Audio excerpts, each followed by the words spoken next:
جو یکسو تھا اور مشرکوں میں سے نہ تھا۔ یقیناً پہلا گھر تو لوگوں کے لیے بنایا گیا وہی ہے جو مکہ میں ہے، تمام جہانوں کے لیے بابرکت اور ہدایت ہے۔ یعنی ایک نماز کا وہاں پہ کتنا ثواب ہے؟ 1,00,000 نمازوں کا ثواب ہے، کتنی برکت ہے، اور وہاں ہر چیز کی برکت ہے، سوائے نمازوں کی نہیں۔ آپ کوئی بھی عمل کرو وہ بھی آپ کا بڑھ جائے گا۔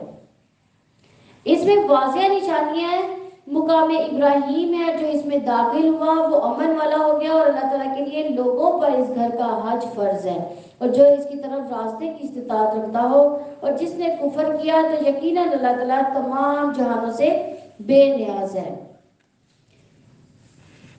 آپ کہہ دیں اے اہل کتاب تم اللہ تعالیٰ کی آیات کا کفر کیوں کرتے ہو، حالانکہ تم عمل کرتے ہو اللہ تعالیٰ اس پر گواہ ہے، یعنی اللہ تعالیٰ تمہارے اعمال کو دیکھ رہا ہے۔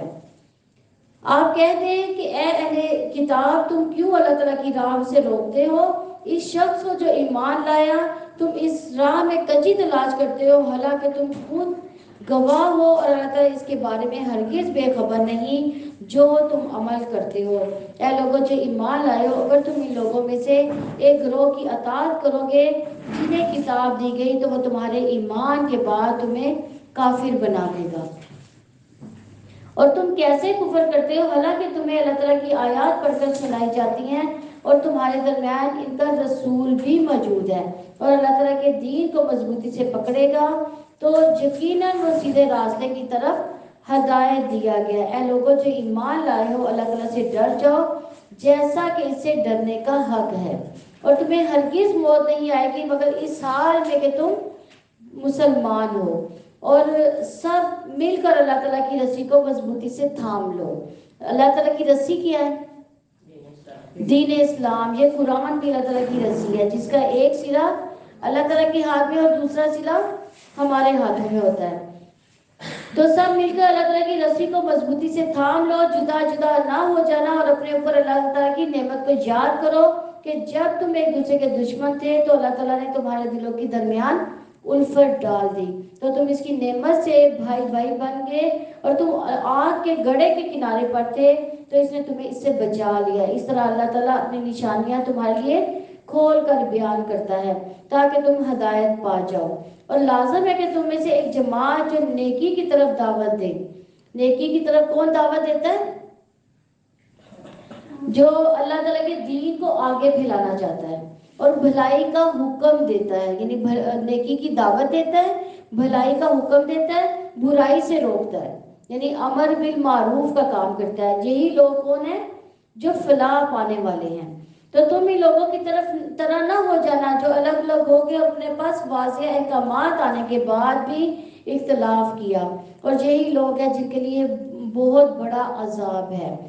یعنی بنی اسرائیل پر یہ فرض تھا کہ وہ اپنی کتاب کو پڑھیں اور اس کو آگے امر بالمعروف کے ذریعے سے لوگوں تک پھیلائیں، لیکن انہوں نے یہ کام نہیں کیا۔ اب یہ امت مسلمہ پر ہے، نبی صلی اللہ علیہ وسلم کے بعد اب یہ ہمارا فرض ہے کہ ہم اس کتاب کا علم حاصل کریں اور دوسروں تک اس کو پہنچائیں۔ تو جس دن کچھ چہرے روشن ہوں گے کچھ چہرے سیاہ ہوں گے، تو وہ لوگ جن کے چہرے سیاہ ہوں گے ان سے پوچھا جائے گا کہ کیا تم نے اپنے ایمان کے بعد کفر کیا؟ تو اب عذاب چکھو اس وجہ سے کہ تم کفر کیا کرتے تھے، اور جس کے چہرے سفید ہو گئے تو وہ اللہ تعالیٰ کی رحمت میں ہوں گے، وہ اس میں ہمیشہ رہنے والے ہیں۔ یہ اللہ تعالیٰ کی آیات ہے جو وہ حق کے ساتھ پڑھ رہے ہیں، آپ کو سناتے ہیں، اور اللہ تعالیٰ تمام جہانوں کے لیے ظلم کا ارادہ نہیں رکھتا۔ تو اللہ تعالیٰ ہی کے لیے جو کچھ آسمانوں میں ہے جو زمین میں ہے سارے معاملات اللہ تعالیٰ کی طرف لوٹائے جاتے ہیں۔ تم بہترین امت ہو۔ بہترین امت کون سی ہے؟ امت مسلمہ۔ کیوں؟ کیونکہ یہ نیکی کا حکم دیتی ہے، برائی سے روکتی ہے۔ تو تم بہترین امت ہو جو لوگوں کے لیے نکالی گئی ہو، تم بھلائی کا حکم دیتے ہو، برائی سے روکتے ہو، اور تم اللہ تعالیٰ پہ ایمان رکھتے ہو۔ اگر اہل کتاب بھی ایمان لاتے تو ضرور ان کے لیے بہتر ہوتا ہے۔ اہل کتاب کون تھے؟ یہود و نصارہ۔ ان میں سے کچھ مومن ہیں اور ان کے اکثر نافرمان ہیں، وہ تمہیں معمولی تکلیف کے سوا ہرگز کوئی نقصان نہیں پہنچا سکتے، اور اگر وہ تم سے جنگ کریں گے تو تم سے پیٹھ پھیر جائیں گے پھر وہ نہیں مدد کیے جائیں گے. یہ جہاں کہیں بھی پائے جائیں ذلت ان پر مسلط کر دی گئی، سوائے اس کے کہ اللہ تعالیٰ کی یہ لوگوں کی پناہ میں ہو اور وہ اللہ تعالیٰ کے غضب کے ساتھ لوٹے، اور ان پر محتاجی مسلط کر دی گئی ہے. یہود و نصارہ پر محتاجی تو جو ہے مسلط کر دی گئی ہے. اس کی وجہ یہ ہے کہ وہ اللہ تعالیٰ کی آیات سے کفر کرتے تھے. یہ اس وجہ سے تھا کہ انہوں نے اپنی کتابوں کا کفر کیا، اللہ تعالیٰ کی آیات کا کفر کیا، قرآن پاک کا کفر کیا، حالانکہ وہ قرآن پاک کو پہچان گئے تھے، نبی کو پہچان گئے تھے، اور وہ پیغمبروں کو کسی حق کے بغیر قتل کرتے تھے. یعنی انبیاء کو بھی قتل کرنے سے گریز نہیں انہوں نے کیا. یہ اس وجہ سے ہوا کہ انہوں نے نافرمانی کی اور وہ حدود سے گزر جاتے تھے. وہ سب برابر نہیں. اہل کتاب میں سے ایک جماعت قیام کرنے والی ہے جو رات کے اوقات میں اللہ تعالیٰ کی آیات تلاوت کرتے ہیں. آپ لوگ کرتے ہیں رات کے اوقات میں اللہ تعالیٰ کی آیات کی تلاوت، قیام کرنا، اور وہ سجدے بھی کرتے ہیں رات کے وقت. وہ اللہ تعالیٰ پر اور آخرت کے دن پر ایمان بھی رکھتے ہیں، بھلائی کا حکم دیتے ہیں، برائی سے روکتے ہیں، خیر کے کاموں میں بھاگ دوڑ کرتے ہیں. یہی لوگ صالحین میں سے ہیں. اب اس کیٹیگری میں ہم اپنے آپ کو اگر رکھ کر دیکھیں کہ ہم واقعی صالح ہیں، اور بھلائی میں سے جو بھی وہ کریں گے اس کی ناقدری ہرگز نہیں کی جائے گی. اور اللہ تعالیٰ متقی لوگوں کو خوب جاننے والا ہے. یقیناً جن لوگوں نے کفر کیا ان کے مال، ان کی اولاد اللہ تعالیٰ کے مقابلے میں ان کے لیے ہرگز کچھ کام نہیں آئے گی. سب سے زیادہ انسان کو محبوب چیز کون سی ہوتی ہے؟ ایک مال اور ایک اولاد. یہ دو چیزیں ایسی ہیں کہ انسان کسی طرح بھی نہیں چھوڑتا. تو یقیناً جن لوگوں نے کفر کیا ان کے مال، ان کی اولاد اللہ تعالیٰ کے مقابلے میں ان سے ہرگز کچھ کام نہیں آئے گی. یعنی جس کو ہم معبود رکھ رہے ہیں اس دنیا میں، آگے آخرت میں وہ ہمارے کچھ کام نہیں آنے والے. یہی لوگ آگ والے ہیں اور وہ اس میں ہمیشہ رہنے والے ہیں. جنہیں ہم گھروں سے نہیں نکل پاتے. کیوں؟ اب دیکھیں آج کی کلاس کے لیے دیکھ لیں کتنے لوگ کم آئے، کیونکہ سنڈے ہے اسی لیے کم آئے نا. ہمیں گھر پیارے ہیں، ہمیں اولاد پیاری ہے، یعنی ہم مال اور اولاد کو زیادہ محبوب رکھتے ہیں نا. تو یہ جو چیزیں ہیں ہمیں قیامت کے دن کام نہیں آنے والی. یہ جو آپ نے 1 گھنٹہ یہاں پہ گزارا ہے نا، یہ انشاءاللہ آپ کو نفع ہی نفع دے گا. اگر آپ نے اپنی نیت کا ٹریک صحیح رکھا ہے، آپ نے اپنی نیت صحیح کر کے آنی ہے کہ آپ نے اللہ کی رضا کی خاطر، اللہ کا کلام سیکھنے کی خاطر یہاں پہ آنا ہے، تو انشاءاللہ آپ دیکھیے گا یہ آپ کا سودا جو ہے نفع ہی نفع دے گا، آپ کو نقصان نہیں دے گا. یہ اس کی مثال جو وہ اس دنیا کی زندگی میں خرچ کرتے ہیں اس ہوا کی مثال کی طرح ہے جس میں شدید سردی ہو، جو ایسے لوگوں کی کھیتی کو پہنچی جنہوں نے اپنی جانوں پر ظلم کیا تو اس نے اسے تباہ و برباد کر دیا. یعنی جو ہم دنیا میں کماتے ہیں، کھاتے ہیں، لگاتے ہیں، تو وہ کیا ہوگا اس دنیا میں ہی ختم ہو جائے گا، برباد ہو جائے گا. تو اللہ تعالیٰ نے ان پر ظلم نہیں کیا بلکہ وہ خود اپنی جانوں پر ظلم کرتے ہیں. کیوں؟ ہم نے اپنی زندگی کا جو ٹریک ہے اللہ تعالیٰ نے ہمیں کیوں پیدا کیا؟ اپنی عبادت کے لیے پیدا کیا. لیکن ہم کس کی محبت میں مشغول ہو گئے؟ اولاد اور اس کی مال کی محبت میں. تو اللہ تعالیٰ کہتے ہیں کہ اصل میں نے ان پر ظلم نہیں کیا. کس نے ظلم کیا؟ اس بندے نے اپنے اوپر خود ہی ظلم کیا. اے لوگوں جو ایمان لائے ہو، اپنے سوا کسی کو دلی دوست نہ بناؤ. وہ تمہیں کسی طرح برباد کرنے میں کوئی مدد، کوئی کمی نہیں کرتے. وہ پسند کرتے ایسی چیز کو جو تمہیں مصیبت میں ڈال دے. ان کا بغض ان کے منہ سے ظاہر ہو چکا اور جو ان کے سینے چھپاتے ہیں زیادہ بڑا ہے. یقیناً ہم نے تمہارے لیے آیات کھول کر بیان کر دی اگر تم سمجھتے ہو. دیکھو تم لوگ ہی ان سے محبت کرتے ہو اور وہ تم سے محبت نہیں کرتے. یعنی جو منافق ہیں، یہود و نصارہ ہیں، وہ اللہ تعالیٰ ان کے بارے میں کہہ رہے ہیں کہ تم لوگ ان سے محبت کرتے ہو، وہ تم سے کسی طرح بھی محبت نہیں رکھتے، حالانکہ تم ساری کتابوں پر ایمان رکھتے ہو. یعنی ہمارا تو عقیدہ ساری نمازوں پر ہے نا، ہم تو کسی ایک کتاب کا بھی انکار نہیں کرتے. اور جب وہ تم سے ملتے ہیں تو کہتے ہیں ہم ایمان ہے، اور جب اکیلے ہوتے ہیں تو تم پر غصے سے انگلیاں چباتے ہیں. یہ منافقین کی جو علامات ہے. یعنی وہ اس وقت سامنے تو بڑے بھلے بنے ہوتے ہیں لیکن بعد میں جو ہے انگلیاں چباتے ہیں کہ اللہ تعالیٰ نے ان کو سارا کچھ دے دیا، ہمیں نہیں دیا. آپ کہتے ہیں اپنے غصے ہی سے تم مر جاؤ، بلا شبہ اللہ تعالیٰ دلوں کی باتوں کو خوب جاننے والا ہے۔ اگر تمہیں کوئی بھلائی پہنچے تو انہیں بری لگتی ہے، اگر تمہیں کوئی مصیبت پہنچے تو وہ اس پر خوش ہوتے ہیں۔ اور اگر تم صبر کرو اور اللہ تعالیٰ سے ڈرو تو ان کی خفیہ تدبیر تمہیں کچھ بھی نقصان نہیں پہنچائے گی۔ یعنی اس بات پر اگر صبر کرو، اللہ سے ڈر کے رہو، اور ان کی جو خفیہ تدبیریں ہیں، جو مسلمانوں کے خلاف تدبیریں کرتے ہیں، اس کا نقصان جو ہے اللہ تعالیٰ ہمیں نہیں دے گا۔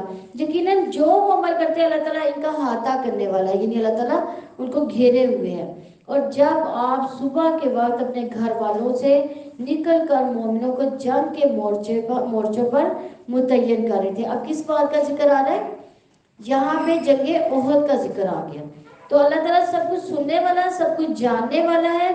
جب تم میں سے دو جماعتیں ارادہ کر چکی تھی کہ ہمت ہار جائیں، حالانکہ اللہ تعالیٰ ان دونوں کا مددگار تھا، بس لازم ہے کہ ایمان والے اللہ تعالیٰ پر ہی بھروسہ کریں۔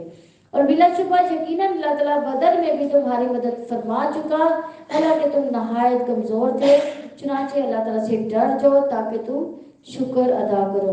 جب آپ مومنوں سے کہہ رہے تھے کہ کیا تمہیں یہ کافی نہیں ہے کہ تمہارا رب 3000 نازل کرتا فرشتوں کے ساتھ تمہاری مدد فرمائے؟ کیوں نہیں اگر تم صبر کرتے اور اللہ تعالیٰ سے ڈرو اور دشمن تم اپنے سخت جوش میں آ پہنچے تو تمہارا رب 5000 نشان زدہ فرشتوں سے تمہاری مدد کرے گا۔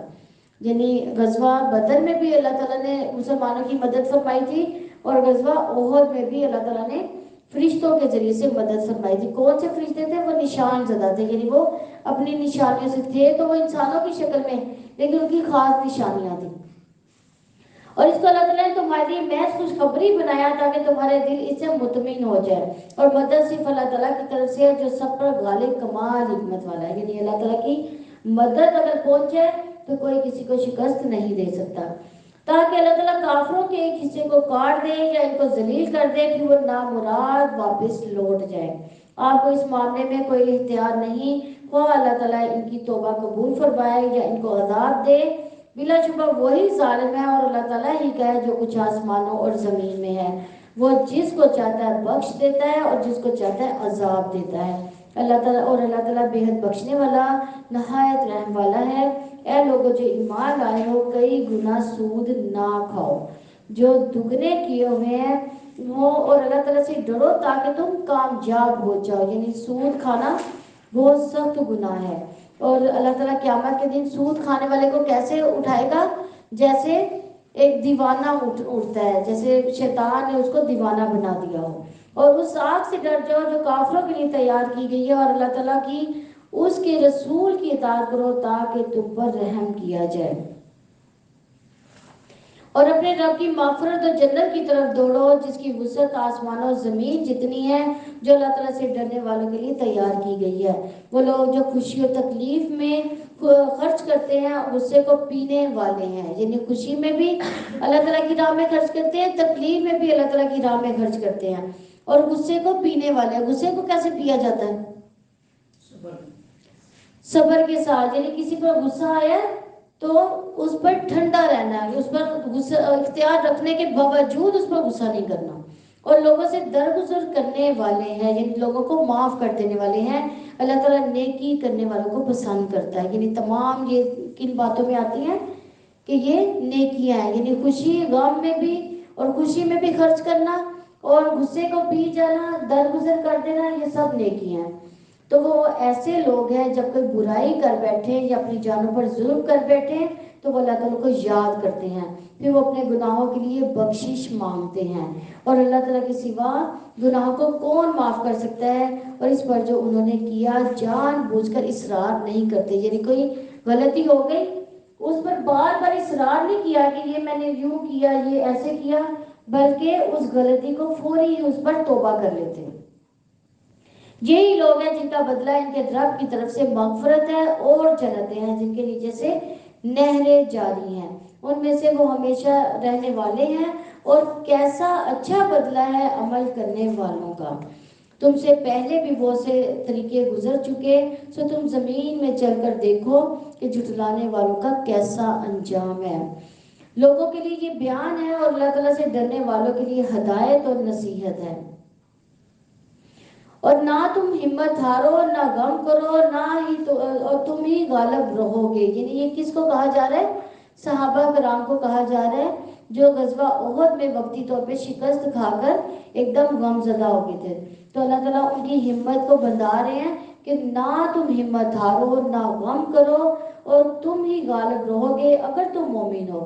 اگر تمہیں چوٹ لگی ہے تو انہیں بھی یقیناً اس جیسی چوٹ لگی، یعنی غزوہ احد میں وقتی طور پہ ہمیں بھی شکست ہوئی ہے تو ان کو بھی شکست ہو چکی ہے، ان کو بھی چوٹ غزوہ بدر میں لگ چکی ہے۔ اور یہ دن ہے جنہیں ہم لوگوں کے درمیان گھماتے رہتے ہیں، یعنی کبھی کسی پر اچھا وقت آ جاتا ہے، کبھی کسی پر برا وقت آ جاتا ہے، یعنی اللہ تعالیٰ دنوں کو گھماتا رہتا ہے تاکہ اللہ تعالیٰ ان لوگوں کو جان لے جو ایمان لائے۔ یعنی اس زندگی میں ہر ایک کو اس کی ایمان کے مطابق ضرور آزمایا جائے گا، جس میں جتنا ایمان ہوگا اتنا ہی اس کو آزمایا جائے گا۔ اور سب سے زیادہ کن کو آزمایا گیا؟ انبیاء علیہ السلام کو آزمایا گیا۔ اگر ان کی زندگیاں دیکھیں تو اتنی تکلیفوں سے بھری ہوئی ہے، لیکن پکے موحد توحید پرست رہے ہیں وہ زندگی میں۔ اور تم میں سے بعض کو شہید بنا لے، اور اللہ تعالیٰ ظالموں سے محبت نہیں کرتا۔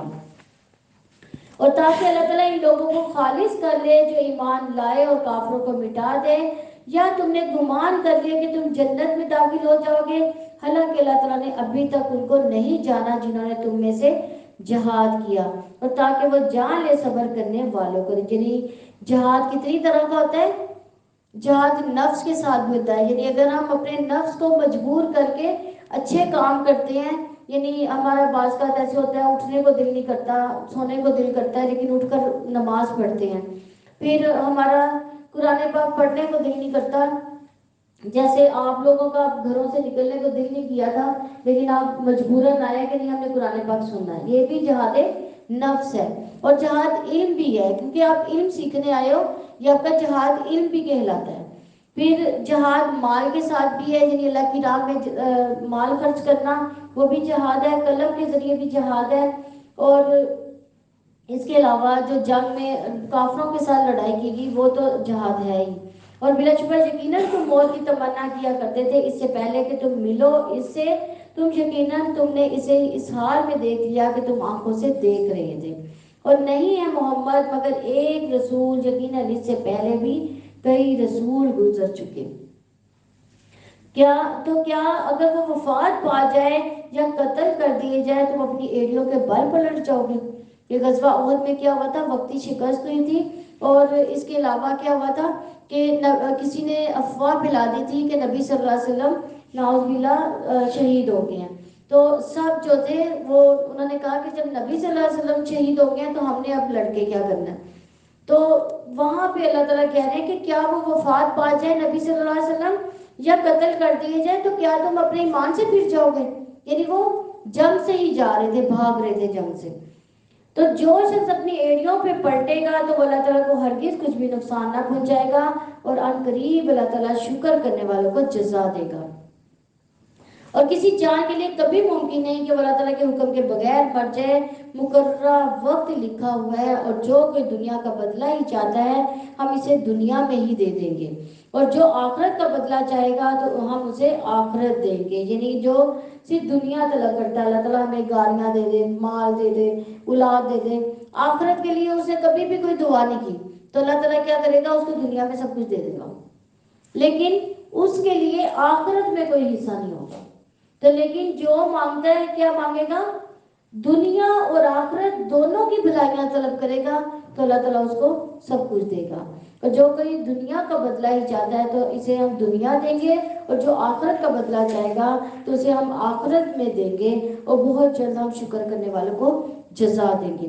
اور کتنے ہی نبی تھے جن کے ساتھ مل کر بہت سے رب والوں نے جنگ کی، اور اس کے لیے جو اللہ تعالیٰ کی راہ میں انہیں تکلیف پہنچی، انہوں نے ہمت نہیں ہاری، اور نہ ہی وہ کمزور پڑے، اور نہ ہی انہوں نے عاجزی دکھائی۔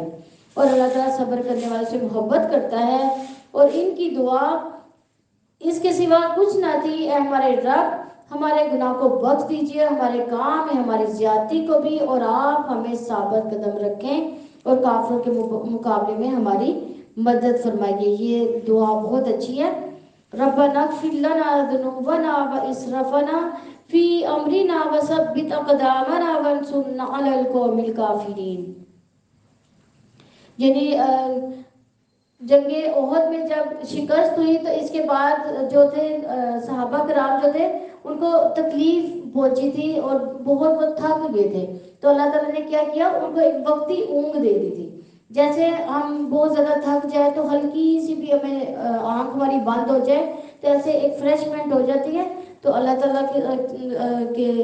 اللہ تعالیٰ نے صحابہ کرام کو ایسے ہی جنگ احد میں ان کے ساتھ کیا تھا، تو اللہ تعالیٰ نے ان کو دنیا کا بدلہ بھی دیا اور آخرت کا اچھا بدلہ بھی دیا۔ تو اللہ تعالیٰ نیکی کرنے والوں سے محبت رکھتا ہے۔ اے لوگوں جو ایمان لائے ہو، اگر تم ان لوگوں کی اطاعت کرو گے جنہوں نے کفر کیا تو وہ تمہیں تمہاری ایڑیوں کے بل لوٹا دیں گے، یعنی تمہیں تمہارے دین سے ہی پھیر دیں گے، پھر تم کیا ہوگے، خسارہ اٹھانے والے ہو کر پلٹو گے۔ بلکہ اللہ تعالیٰ تمہارا مالک ہے، وہ سب مدد کرنے والوں سے بہترین ہے۔ جلد ہی ہم ان لوگوں کے دلوں میں جنہوں نے کفر کیا رعب ڈال دیں گے، اس وجہ سے کہ انہوں نے اللہ تعالیٰ کے ساتھ شرک کیا جس کی اس نے کوئی دلیل بھی نہیں اتاری، اور ان کا ٹھکانہ آگ ہے، ظالموں کا بہت ہی برا ٹھکانہ ہے۔ اور بلا شبہ یقیناً اللہ تعالیٰ نے تم سے اپنے وعدے کو سچا کر دکھایا جب تم اس کے حکم سے انہیں کاٹ رہے تھے، یہاں تک کہ جب تم پست ہمت ہو گئے اور حکم کے بارے میں جھگڑا کیا اور تمہیں نافرمانی کی اس کے بعد کہ جو اس نے تمہیں وہ چیز دکھائی جو تم پسند کرتے تھے، تم میں سے کوئی دنیا چاہتا ہے اور تم ہی میں سے کوئی آخرت چاہتا ہے، پھر اللہ تعالیٰ نے تمہیں ان سے پھیر دیا تاکہ وہ تمہیں آزمائے، اور بلا شبہ اس نے یقیناً تمہیں معاف کر دیا۔ تو اللہ تعالیٰ ایمان والوں پر بڑے فضل والا ہے۔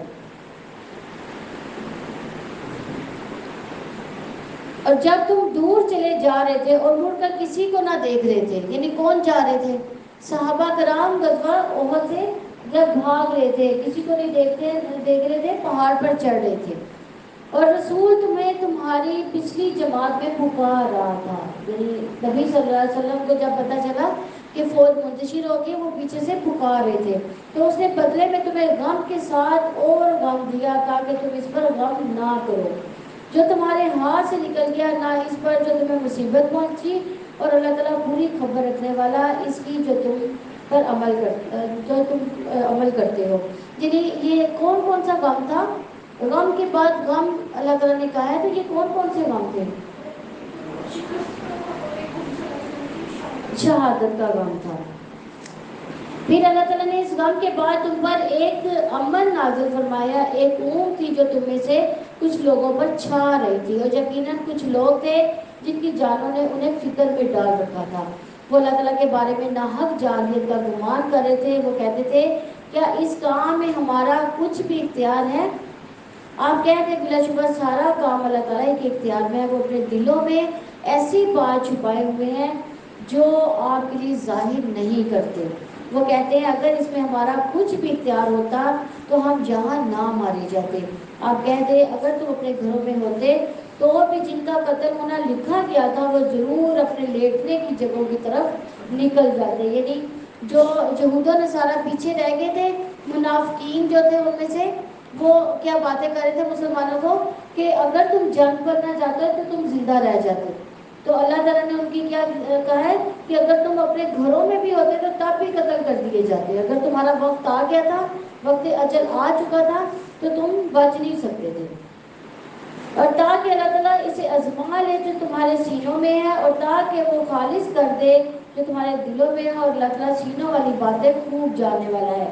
یقیناً تم میں سے جو لوگ اس دن پیٹ پھیر گئے جب دو جماعتوں کا باہمی تصادم ہوا، یقیناً انہیں شیطان ہی نے ان کے بعض اعمال کی وجہ سے پھسلا دیا تھا، اور بلا شبہ اللہ تعالیٰ نے انہیں یقیناً معاف کر دیا، بے شک اللہ تعالیٰ بے حد بخشنے والا نہایت بردبار تھا۔ یعنی صحابہ کرام میں سے بعض لوگ جو پیچھے رہ گئے تھے، اللہ تعالیٰ نے فرمایا کہ ان کو شیطان نے بہکا دیا تھا۔ اے لوگوں جو ایمان لائے ہو، تم ان لوگوں جیسے نہ ہو جانا جنہوں نے کفر کیا، انہوں نے اپنے بھائیوں کے بارے میں کہا جب انہوں نے زمین میں سفر کیا، یا وہ لڑنے والے تھے کہ اگر وہ ہمارے پاس ہی رہتے تو نہ مرتے اور نہ قتل کیے جاتے، تاکہ اللہ تعالیٰ اس کو ان کے دلوں میں حسرت بنا دے، حالانکہ اللہ تعالیٰ ہی زندگی بخشتا ہے اور موت بھی دیتا ہے، اور جو بھی تم عمل کرتے ہو اللہ تعالیٰ اس کو خوب دیکھنے والا ہے۔ اور یقیناً اگر تم اللہ تعالیٰ کی راہ میں مارے جاؤ یا مر جاؤ تو اللہ تعالیٰ کی بخشش اور رحمت اس سے کہیں زیادہ بہتر ہے جسے وہ جمع کرتے ہیں۔ یقیناً اگر تم مر گئے یا قتل کر دیے گئے تو اللہ تعالیٰ کی طرف تم جمع کیے جاؤ گے، بس اللہ تعالیٰ کی بڑی رحمت ہی کی وجہ سے آپ ان کے لیے نرم ہو گئے، اور اگر آپ بدخل اور سخت دل ہوتے تو یقیناً وہ آپ کے آس پاس سے منتشر ہو جاتے۔ یہ دیکھیں، یہ نبی صلی اللہ علیہ وسلم کی ایک صفت بیان کی گئی ہے کہ وہ نرم دل اور اخلاق والے تھے۔ اگر وہ نرم دل نہ ہوتے اور ان کا بد اخلاق ہوتا تو پھر کیا ہونا تھا کہ لوگ آس پاس منتشر ہو جاتے، ان کی بات پر کوئی یقین ہی نہ کرتا۔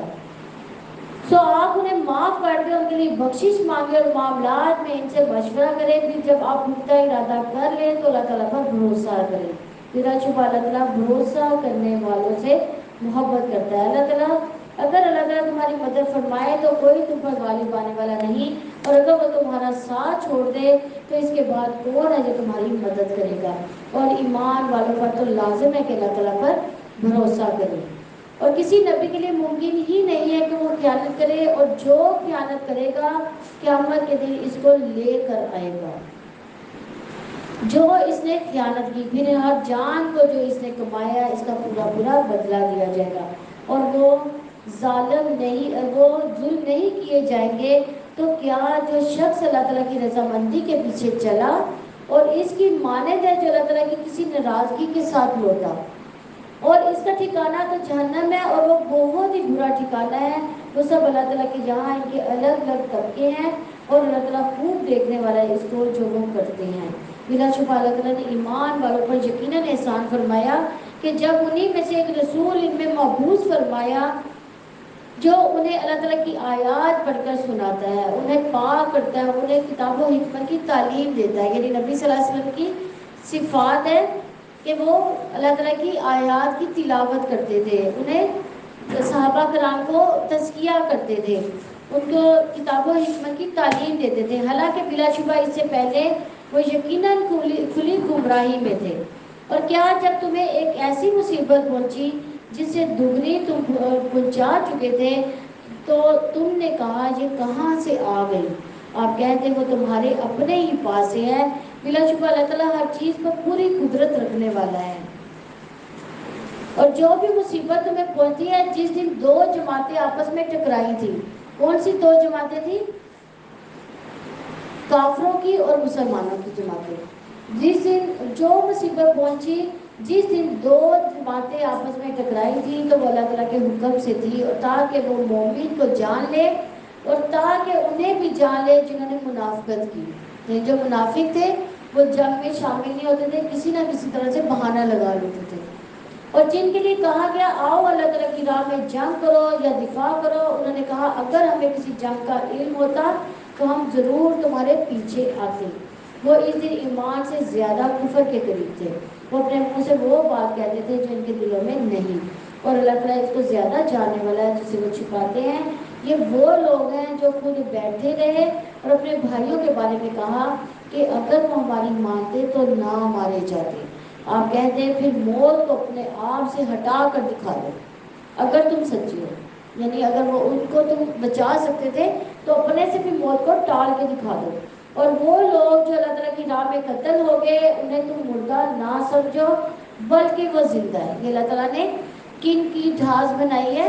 جو ان کے اہل خانہ تھے، جو شہید ہو گئے تھے، ان کے اہل خانہ کی ایک دل جوئی کی ہے یہ کہہ کر کہ ان کو آپ جو ہے وہ مردہ نہ سمجھو بلکہ وہ کیا ہے، وہ زندہ ہے، اپنے رب کے پاس رزق دیے جاتے ہیں۔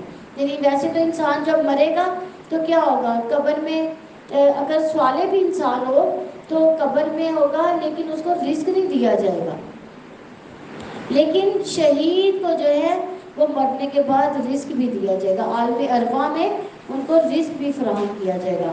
تو اللہ تعالیٰ اپنے فضل سے انہیں جو دیا اس پر وہ بہت خوش ہیں، اور جو ان کے پیچھے سے ان کے ساتھ نہیں ملے وہ ان پر خوشی محسوس کرتے ہیں کہ ان کے لیے نہ کوئی خوف ہے نہ ہی وہ غمگین ہے۔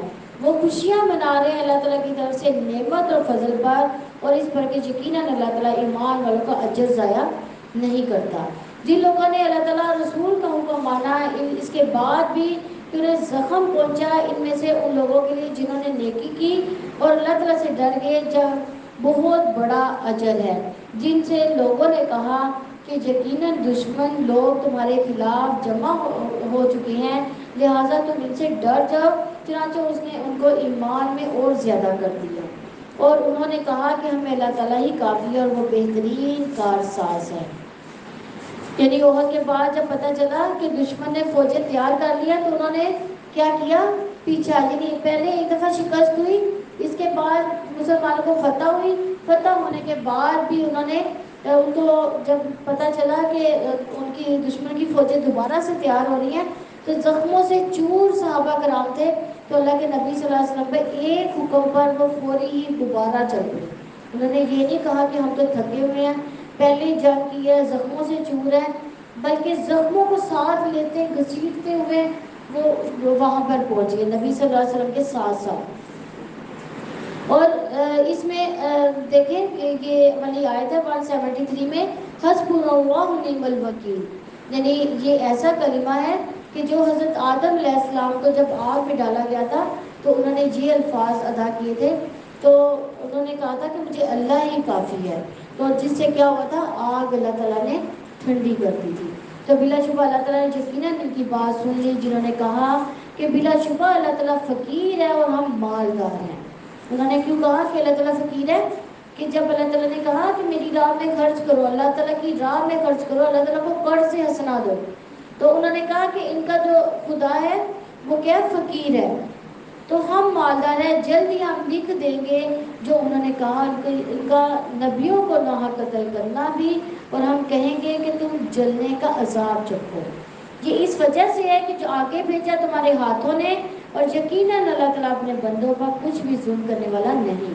جن لوگوں نے کہا کہ اللہ تعالیٰ نے یقیناً ہمیں حکم دیا کہ ہم کسی رسول پر اس وقت تک ایمان نہ لائے یہاں تک کہ وہ ہمارے سامنے ایسی قربانی لائے جس سے آگ کھا لے، آپ کہہ دیں کہ وہ مجھ سے پہلے رسول بھی تمہارے پاس واضح دلیلیں اور وہ کچھ بھی لا چکے جو تم نے کہا، پھر ہم نے انہیں قتل کیوں کیا اگر تم واقعتاً سچے تھے؟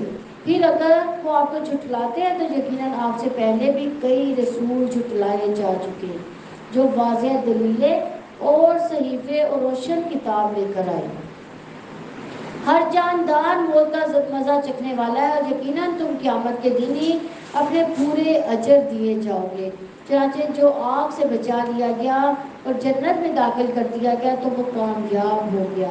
یعنی ہماری کامیابی کیا ہے؟ جنت میں داخلہ۔ یعنی یہ دنیا کامیابی کی علامت نہیں ہے کہ یہاں پہ ہم نے مال کما لیا، یہاں پہ بڑی بڑی کوٹھیاں بنا لی، یا ہمارے پاس اتنا مال و اسباب ہے کہ ہم دوسروں پہ لٹا رہے ہیں، اپنے پہ لٹا رہے ہیں، تو یہ کامیابی نہیں ہے۔ اصل کامیابی یہ ہے کہ جنت میں داخل کر دیا جائے تو وہ کامیاب ہے۔ دنیا کی زندگی تو دھوکے کا سامان کے سوا کچھ نہیں ہے۔ جتنی بھی دنیا کی چیزیں سب دھوکے کا سامان ہے۔ یقیناً تم اپنے مالوں اور اپنی جانوں میں ضرور آزمائے جاؤ گے، اور یقیناً تم ان سے ضرور بہت سی تکلیف دہ باتیں بھی سنو گے جن کو تم سے پہلے کتاب دی گئی، اور ان لوگوں میں سے بھی جنہوں نے شرک کیا، اور اگر تم صبر کرو اور متقی بنو تو یقیناً یہ بلند حوصلہ کاموں میں سے ہے۔ یعنی یہاں پہ دیکھیں دو چیزیں جو ہے مین بتائی گئی ہیں بلند کاموں اور حوصلوں کے لیے، ایک صبر اور دوسرا تقویٰ۔ دیکھیں ہم نے یہ چوتھا پارہ پڑھ رہے ہیں، ہر پارے میں ہم نے صبر کے بارے میں پڑھا، ہر پارے میں ہم نے نماز کے بارے میں پڑھا، ہر پارے میں ہم نے تقویٰ کے بارے میں پڑھا۔ یہ تین چیزیں ہر پارے میں آ رہی ہیں۔ اب غور کر رہے ہیں اس پہ، غور و فکر کریں گے تو ہی کامیاب ہوں گے انشاءاللہ، کیونکہ قرآن کو سمجھنا کوئی مشکل نہیں ہے۔ ایک دفعہ بس غور کر لیا جائے تو اللہ تعالیٰ کامیابیاں دے دیتا ہے انسان کو۔ آگے اللہ تعالیٰ فرماتے ہیں، اور جب اللہ تعالیٰ نے ان لوگوں سے پختہ عہد لیا جنہیں کتاب دی گئی کہ تم اس کتاب کو لوگوں کے سامنے ضرور بیان کرتے رہو گے اور تم اس کو نہیں چھپاؤ گے، تو انہوں نے اس عہد کو اپنی پشتوں کے پیچھے ڈال دیا، تو اس کے بدلے انہوں نے بہت تھوڑی قیمت لے لی. سو کتنا برا ہے جس کو وہ خرید رہے ہیں. انہوں نے کیا خریدا تھا؟ دنیا خریدی تھی، دنیا کی بھلائیاں خریدی تھی. آپ ہی لوگوں کو ہرگز خیال نہ کریں جو خوش ہوتے ہیں ان کاموں پر جو انہوں نے کیے اور چاہتے ہیں کہ ان پر بھی ان کی تعریف کی جائے جو انہوں نے نہیں کیے. چنانچہ آپ انہیں عذاب سے نکلنے میں ہرگز کامیاب خیال نہ کریں، ان کے لیے دردناک عذاب ہے. یعنی جو انہوں نے جن پر جو کام نہیں بھی کیے، جن پر محنت نہیں کی، ان میں بھی چاہتے تھے کہ ہماری تعریفیں ہوں. یہ کون لوگ تھے؟ منافق لوگ تھے یہ لوگ. اور آسمان و زمین کی بادشاہت اللہ تعالیٰ ہی کے لیے، اور اللہ تعالیٰ ہر چیز پر پوری قدرت رکھنے والا ہے. آگے سے سورہ آل عمران کی آخری آیات شروع ہو رہی ہیں. نبی صلی اللہ علیہ وسلم نے فرمایا آج رات مجھ پر چند آیات نازل ہوئی ہیں، اس آدمی کے لیے ہلاکت ہے جس نے اس کو پڑھا اور اس پر غور و فکر نہیں کیا. یعنی ان آیات پر آپ نے خاص غور و فکر کرنا.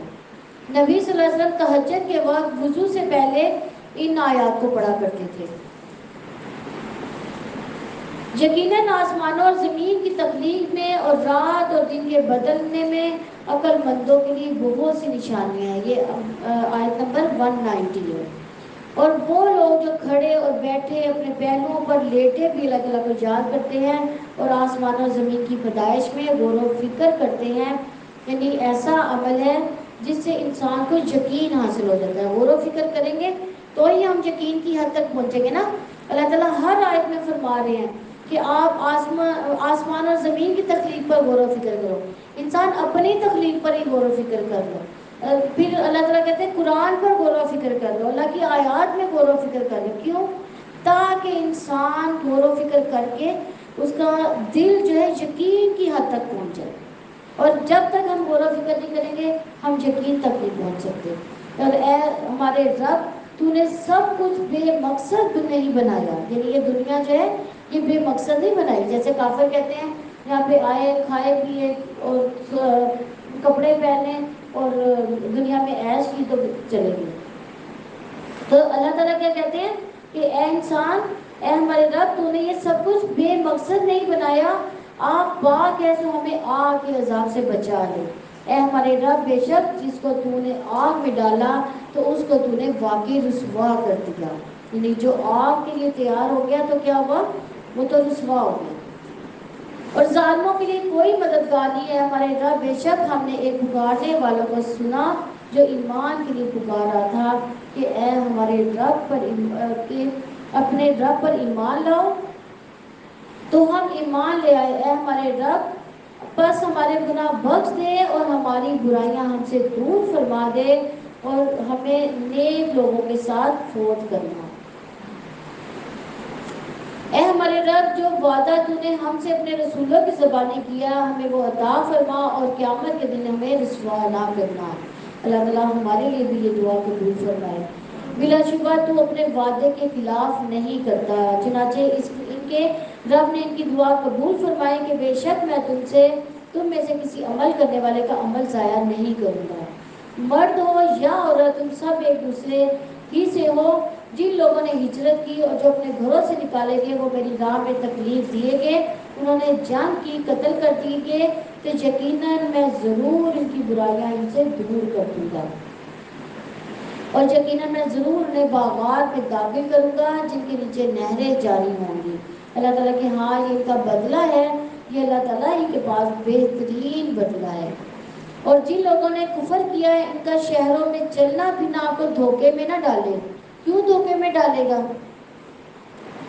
جن لوگوں نے کفر کیا ان کا چلنا پھرنا ہمیں شہر میں دھوکے میں نہ ڈالے، کیونکہ ان کے پاس اللہ تعالیٰ نے کیا دیا؟ ان کو انعام و اکرام دنیا میں ہی دے دینے، ان کو دنیا میں ہی ہر چیز مل جانی ہے. تو ان کا چلنا پھرنا، ان کی مال و دولت ہمیں دھوکے میں نہ ڈال دے گی. تو بہت ہی تھوڑا فائدہ بھی ان کا ٹھکانا کیا ہے؟ جہنم ہے. یعنی دنیا میں عیش کر لیں گے لیکن آخر ٹھکانا ان کا جہنم ہے. وہ بہت ہی برا بچھونا ہے. لیکن جو لوگ اپنے رب سے ڈر کے ان کے باغات ہیں اور جن کے نیچے نہریں جاری ہیں اس میں ہمیشہ رہنے والے ہیں، جو اللہ تعالیٰ کی جانب سے میزبانی ہے اور جو اللہ تعالیٰ کے پاس ہے وہ نیک لوگوں کے لیے بہت ہی بہتر ہے۔ اور بے شک اہل کتاب میں سے ایسے بھی ہیں جو یقیناً ایمان رکھتے ہیں اور اللہ تعالیٰ پر، اس چیز پر جو تمہاری طرف نازل کی گئی اور جو ان کی طرف نازل کی گئی، وہ اللہ تعالیٰ کے لیے خشوع کرنے والے ہیں، یعنی وہ جھکنے والے ہیں اللہ تعالیٰ کے آگے۔ اللہ تعالیٰ کی آیات کے بدلے تھوڑی قیمت نہیں خریدتے، یعنی اللہ تعالیٰ کی آیات سے تھوڑی قیمت خریدنے سے کیا مراد ہے کہ ان آیات کا میننگ غلط نہیں کرتے، ان آیات کو غلط استعمال نہیں کرتے کہ لوگوں سے پیسے بٹورے جائیں جیسے یہود و نصارہ کرتے تھے۔ یہی لوگ ہیں جن کا اجر ان کے رب کے پاس ہے۔ بلا شبہ اللہ تعالیٰ بہت جلد حساب لینے والا ہے۔ اے لوگوں جو ایمان لائے ہو، صبر کرو اور مقابلے میں جمے رہو اور مورچوں میں ڈٹے رہو اور اللہ تعالیٰ سے ڈر جاؤ تاکہ تم کامیاب ہو جاؤ۔ دیکھیں اب اس آیت میں پھر وہی بات آ گئی ہے، کون سی والی بات؟ صبر کی اور تقویٰ کی بات آ گئی ہے۔ صبر سے جمے رہو، ڈٹے رہو اور اللہ تعالیٰ کا ڈر اختیار کرو تو کیا ہوگا؟ کامیاب ہو جاؤ گے۔ الحمدللہ ہماری سورہ ال عمران ختم ہو گئی ہے، اب سورہ نساء شروع ہوتی ہے۔ سورہ نساء فضیلت کے اعتبار سے دیکھا جائے تو سیدنا عائشہ رضی اللہ نے فرمایا جس نے 7 آیات لے لی وہ عالم ہے۔ ابن عباس فرماتے ہیں کہ مجھے سورہ نساء کی 5 آیات دنیا اور مافیا سے زیادہ محبوب ہے۔ کون سی 5 آیات ہے؟ آیت نمبر 31 ہے، 40، 48، 110 اور 152۔ سورہ نساء مدنی ہے، اس میں 176 آیات اور 24 رکوع ہیں۔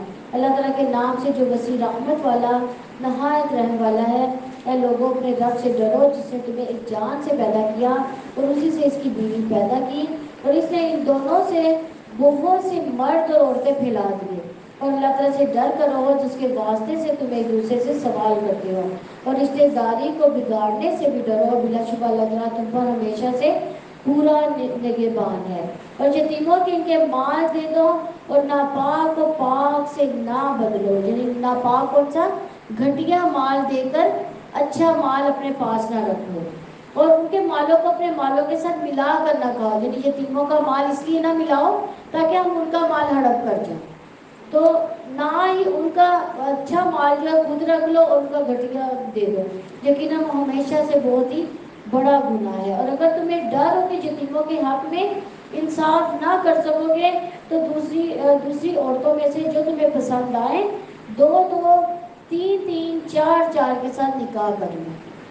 سو اگر تم ڈرو کہ تم عدل نہ کر سکو گے تو ایک ہی نکاح کافی ہے۔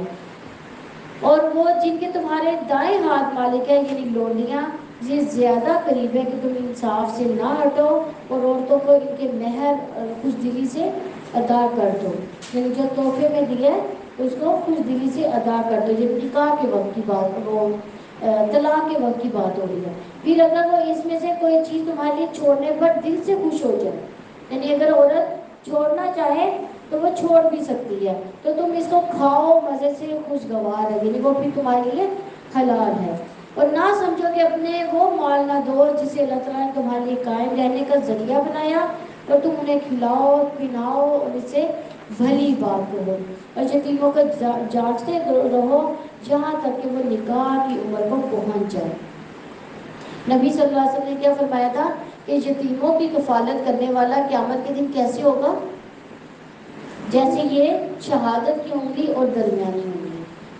تو ایک دفعہ نبی صلی اللہ علیہ وسلم نے بھی فرمایا کہ نا سمجھ کو مال واپس دینے والا کیا ہوگا؟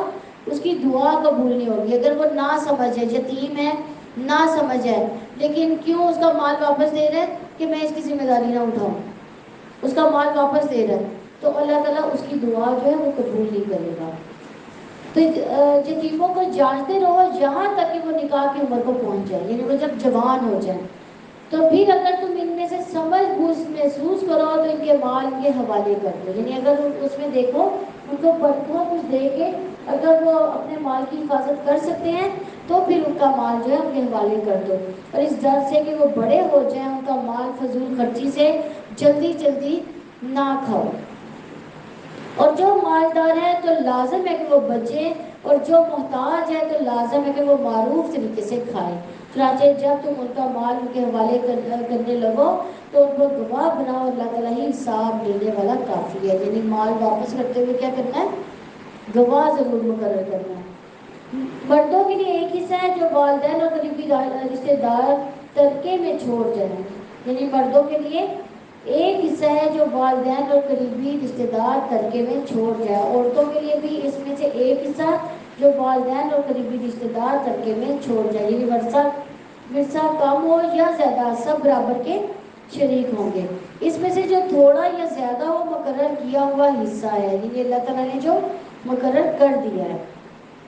اور جب تقسیم کے وقت برابر دار یا یتیم اور محتاج آ جائیں تو انہیں بھی اس مال میں سے کچھ دے دو. یتیموں اور محتاجوں کو کیوں دینا ہے اگرچہ وہ اس کے حصے دار بھی نہیں ہیں؟ اس لیے کہ ان پر تھوڑا سا ترس کھا کر ان کو دے دیا جائے گا. اور جب تقسیم کے وقت برابر دار یتیم اور محتاج آ جائے تو انہیں بھی اس مال میں سے کچھ دو اور ان سے بھلی بات کرو. یعنی اگر تم دے نہیں سکتے تو کیا کرو؟ اچھے طریقے سے اچھی بات کہہ دو، کیونکہ اچھی بات کرنا بھی صدقہ ہے. اور لازم ہے کہ ڈریں وہ لوگ جو اگر اپنے پیچھے کمزور اولاد چھوڑ جائیں. یعنی جو جن کی کمزور اولادیں ہیں، وہ کچھ کر نہیں پاتے اپنے لیے، تو ان کے بارے میں وہ ڈرتے. چنانچہ ان پر لازم ہے کہ وہ اللہ تعالیٰ سے ڈر جائیں اور سیدھی بات ہی کہیں. بلا شبہ وہ لوگ جو یتیموں کے مال ظلم سے کھاتے ہیں اور اپنے پیٹوں میں آگ کے سوا کچھ نہیں کرتے. یعنی وہ اپنے سے تو اس نے مال کھا لیا، اس نے اپنے آپ کو امیر کر لیا اس کے مال سے، لیکن اصل میں اللہ تعالیٰ کہتے ہیں وہ آگ بھر رہا ہے اپنے اندر اور وہ جلد ہی دہتی آگ میں ہوں گے. اللہ تعالیٰ تمہاری اولاد کے بارے میں تمہیں وصیت کرتا ہے. مرد کے لیے 2 عورتوں کے برابر حصہ ہے. مرد کو کیوں 2 عورتوں کے برابر دیا ہے؟ عورت کو کیوں نہیں برابری کیوں نہیں رکھی گئی؟ معیشت جو ہے، نان نفقہ جو ہے وہ مرد کے ذمہ ہوتا ہے، اس لیے اس کا ڈبل حصہ رکھا گیا، عورت کا اسے ہاف رکھا گیا.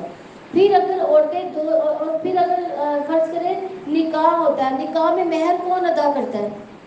مرد ادا کرتا ہے. یعنی عورت لیتی ہی لیتی ہے، دیتی کچھ نہیں ہے. یعنی اس پہ نہ ناپ ناپے کا کوئی ذمہ داری ہے، نہ ہی اس نے مہر وغیرہ ادا کرنا آتا ہے، نہ ہی اس پر کوئی ذمہ داری آئے گا کسی بھی طرح کی. پھر اگر عورتوں میں سے 2 سے زیادہ ہو تو میت نے جو چھوڑا ہو اس میں سے 2/3 ان کے لیے حصہ ہے. اگر وہ اکیلی ہو تو آدھا ترکہ اس کے لیے، اور میت کے ماں باپ میں سے ہر ایک کے لیے 6واں حصہ ہے اس میں سے جو اس نے چھوڑا. اگر اس کی اولاد ہو، پھر اگر اس کی کوئی اولاد نہ ہو اور اس کے وارث اس کے والدین ہو تو اس کی ماں کا 1/3 حصہ ہے. پھر اگر اس کی بہن بھائی بھی ہوں تو اس کی ماں کا 6واں حصہ ہے. اس وصیت کے بعد جو وہ قرضے یا قرض کے بعد تمہارے باپ ہو یا تمہارے بیٹے، تم نہیں جانتے کہ ان میں سے نفع پہنچانے میں تمہارے زیادہ قریب کون ہے. یہ اللہ تعالیٰ کی طرف سے مقرر کیا ہوا ہے. یقیناً اللہ تعالیٰ ہمیشہ سے سب کچھ جاننے والا، کمال حکمت والا ہے. اور جو تمہاری بیویاں چھوڑ جائیں اس میں تمہارا آدھا حصہ ہے. اگر ان کے لیے کوئی اولاد نہ ہو، پھر اگر ان کے لیے اولاد ہو تو تمہارے لیے اس میں 4تھائی حصہ ہے جو انہوں نے چھوڑا. اس وصیت کے بعد کہ جو وہ کر جائیں یا قرض کی ادائیگی کے بعد، یعنی وصیت پر وہ جو وراثت پر عمل کب کیا جائے گا؟ قرض دینے کے بعد. یہ نہ ہو کہ ورثہ سارا تقسیم ہو جائے بعد میں قرض دینے والا کوئی بھی نہ ہو. تو ان کے لیے 4تھائی حصہ ہے اس میں سے جو انہوں نے چھوڑا. اگر تمہاری کوئی اولاد نہ ہو، پھر اگر تمہارے لیے کوئی اولاد ہو تو اس میں سے ان کے لیے 8واں حصہ ہے جو تم نے چھوڑا. اس وصیت کے بعد جو تم کر جاؤ یا قرض کی ادائیگی کے بعد، اور اگر کوئی مرد جس کا ورثہ لیا جا رہا ہے جس کے نہ ماں باپ ہیں نہ اولاد ہے، یا وہ کوئی عورت ہو اس کے لیے ایک بھائی یا ایک بہن ہو، تو دونوں میں سے ہر ایک بھی 6واں حصہ. یعنی یہ کلالہ کا قانون ہے. پھر اگر وہ بہن بھائی اس سے زیادہ ہو تو وہ سب 1/3 میں شریک ہوں گے. پہلے ایک بہن بھائی تھے، اب زیادہ ہے تو 1/3 میں سارے شریک ہوں گے. وصیت کے بعد جو کی جائے یا قرض کی ادائیگی کے بعد. یعنی ہر جگہ پر کیا فرمایا کہ وصیت کی ادائیگی. وصیت انسان مال کے کتنے حصے پر کر سکتا ہے؟ ایک تہائی حصے پر وصیت کی جا سکتی ہے، تو باقی جو مال ہے اس پر وصیت نہیں کی جا سکتی۔ اور وہ وصیت جو ہے وہ انسان ان پر بھی نہیں وصیت کر سکتا کہ جو پہلے سے حصے دار ہیں، ان کے لیے وصیت نہیں کی جا سکتی۔ یہ فلاحی کاموں کے لیے یا اللہ تعالیٰ کی راہ میں یا کوئی اور جو اس کا مالک نہیں ہے، وراثت میں مالک کوئی نہیں ہے، تو اس کو دیا جا سکتا ہے۔ اور اس کے بعد قرض کی ادائیگی بھی لازمی ہے، قرض دے کر پھر وراثت جو ہے وہ تقسیم ہوگی، بشرطے کسی کا نقصان نہ کیا گیا ہو۔ اللہ تعالیٰ کی طرف سے وصیت ہے، اور اللہ تعالیٰ سب کچھ جاننے والا نہایت بردبار ہے۔ یہ اللہ تعالیٰ کی حدود ہے، جو اللہ تعالیٰ اس کے رسول کی فرما برداری کرے گا وہ اسے جنتوں میں داخل کرے گا، اور جن کے نیچے نہریں جاری ہوں گی ان میں وہ ہمیشہ رہنے والے ہیں، اور یہ بہت بڑی کامیابی ہے۔ جو اللہ تعالیٰ اس کے رسول کی نافرمانی کرے گا اس کی حدوں سے نکل جائے گا، اللہ تعالیٰ اس کو آگ میں داخل کرے گا جس میں وہ ہمیشہ رہنے والا ہے، اور اس کے لیے رسوا کن عذاب ہے۔ اور تمہاری عورتوں میں سے جو بدکاری کریں ان پر اپنے میں سے 4 مردوں کی گواہی لو، پھر اگر وہ گواہی دے دے تو انہیں گھروں میں بند رکھو، یعنی اس نے بدکاری کر لی ہے، کیونکہ بدکاری باہر جانے کی وجہ سے ہوئی، اس لیے اللہ تعالیٰ نے کیا کہا کہ اس کو اپنے گھر میں بند کر دو جہاں تک انہیں موت اٹھا لو یا اللہ تعالیٰ ان کے لیے کوئی راستہ نکالے۔ اور تم میں سے جو بھی 2 افراد بدکاری کرے ان دونوں کو سزا دو، پھر اگر وہ دونوں توبہ کر لے اور اصلاح کر لے تو ان سے درگزر کرو، یقیناً اللہ تعالیٰ ہمیشہ سے بے حد توبہ قبول کرنے والا نہایت رحم والا ہے۔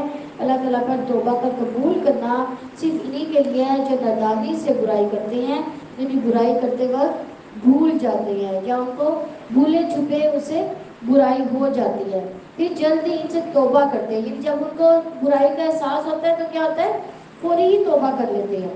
تو یہی لوگ ہیں جن پر اللہ تعالیٰ مہربان ہوتا ہے، اور اللہ تعالیٰ ہمیشہ ہی سے سب کچھ جاننے والا کمال حکمت والا ہے۔ اور توبہ ایسے لوگوں کے لیے نہیں جو برے کام کرتے ہی جاتے ہیں، یعنی ایک دفعہ برا کام ہوا پھر کر لیا پھر کر لیا پھر کرتے ہی چلیں گے، یہاں تک کہ جب ان میں سے کسی کے پاس موت آ جاتی ہے وہ کہتا ہے کہ بلا شبہ اب میں نے توبہ کی، تو نہ ہی ان کی توبہ ہے جو اس حال میں مرتے ہیں کہ وہ کافر ہوتے ہیں۔ یعنی وہ پہلے تو کہتے ہیں برائیاں، جیسے ہم لوگ کہتے ہیں کہ پہلے جوانی میں ہم کر لیں کھیل کود لیتے ہیں، بڑھاپے میں ہم عبادت کر لیں گے، تو کسی کو پتہ ہے کہ ہم بڑھاپے تک پہنچیں گے؟ یعنی جو ایک دفعہ گناہ کرتا ہے وہ کہتا ہے میں بعد میں توبہ کر لوں گا، لیکن جب جو ہے بیماری میں تو توبہ قبول ہو جائے گی، لیکن وقت اجل اب آ گیا تو تب توبہ قبول نہیں ہوگی۔ تو یہی لوگ ہیں جن کے لیے ہم نے بہت دردناک عذاب تیار کر رکھا ہے۔ اے لوگوں جو ایمان لائے ہو، تمہارے لیے حلال نہیں کہ تم زبردستی عورتوں کے وارث بن جاؤ، اور نہ ہی تم انہیں روکو کہ جو تم نے انہیں دیا اس کا کچھ حصہ اس سے وصول کرو، مگر یہ کہ وہ کھلی بے حیائی کریں اور ان کے ساتھ اچھے انداز میں زندگی گزارو۔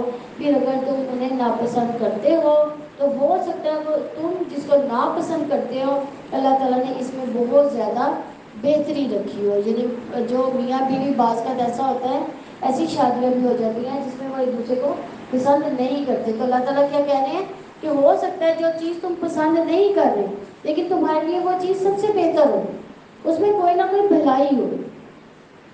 اور اگر تم ایک بیوی کی جگہ دوسری بیوی بدلنے کا ارادہ کر ہی لو، یعنی اگر پھر بھی تمہارا گزارا نہیں ہے تو اگر ایک بیوی کی جگہ دوسری بدلنے کا ارادہ کر لو تو تم نے ان میں سے ایک کو خزانہ تک دے دیا ہو تو بھی اس میں سے تم کچھ واپس نہ لو، یعنی جب اس کو طلاق دو گے تو اس کو اس سے واپس نہیں لو گے چیزیں، کیا تم اسے بہتان لگا کر اور کھلا گناہ کر کے واپس لے لو گے؟ اور تم وہ کیسے لے سکتے ہو حالانکہ تم ایک دوسرے سے صحبت بھی کر چکے ہو اور وہ تم سے مضبوط عہد بھی لے چکی، اور جن عورتوں سے تمہارے باپ نکاح کر چکے ان سے نکاح نہ کرو گے۔ یعنی پہلے دور میں کیا ہوتا تھا کہ باپ اگر غصے میں کوئی عورتیں چھوڑ کے جاتا تھا تو اس کی اولاد جو تھی اس سے شادی کر لیتی تھی، نکاح کر لیتے تھے وہ لوگ، تو اللہ تعالیٰ نے یہاں پہ ان کی یہ محرم رشتوں میں شامل کر دیا ہے۔ تو جن عورتوں سے تمہارے باپ نکاح کر چکے ہوں ان سے نکاح نہ کرو، مگر جو کچھ ہو چکا ہے یقیناً وہ ہمیشہ سے بے حیائی اور سخت ناراضگی کی بات ہے اور بہت ہی برا راستہ ہے تم پر حرام کر دی گئی کہ تمہاری مائیں، تمہاری بیٹیاں، تمہاری بہنیں، تمہاری پھوپھیاں، تمہاری خالائیں، بھائی کی بیٹیاں، بہن کی بیٹیاں، تمہاری وہ مائیں جنہوں نے تمہیں دودھ پلایا، اور رضاعت میں تمہاری بہنیں، تمہاری بیویوں کی مائیں، تمہاری گود میں پرورش پانے والی وہ لڑکیاں جو تمہاری ان بیویوں سے ہو جن سے تم نے صحبت کی ہے۔ پھر اگر تم نے ان سے صحبت نہیں کی تو تم پر کوئی گناہ نہیں، اور تمہارے ان بیٹوں کی بیویاں جو تمہارے سلب سے ہوں، اور یہ کہ تم اکٹھا کر دو یعنی دو بہنوں کو ایک نکاح میں اکٹھا کر دو، اور یہ کہ تم اکٹھا کرو دو بہنوں کو مگر جو پہلے ہو چکا، یعنی جو پہلے گزر چکا، جو گناہ ہو چکا وہ معاف ہے، یعنی یقیناً اللہ تعالیٰ بے حد بخشنے والا نہایت رحم والا ہے۔ الحمدللہ ہمارا چوتھا پارہ کمپلیٹ ہوا۔ سبحانک اللہم و بحمدک، نشہد ان لا الہ الا انت، نستغفرک و نتوب الیک۔ السلام علیکم ورحمۃ اللہ۔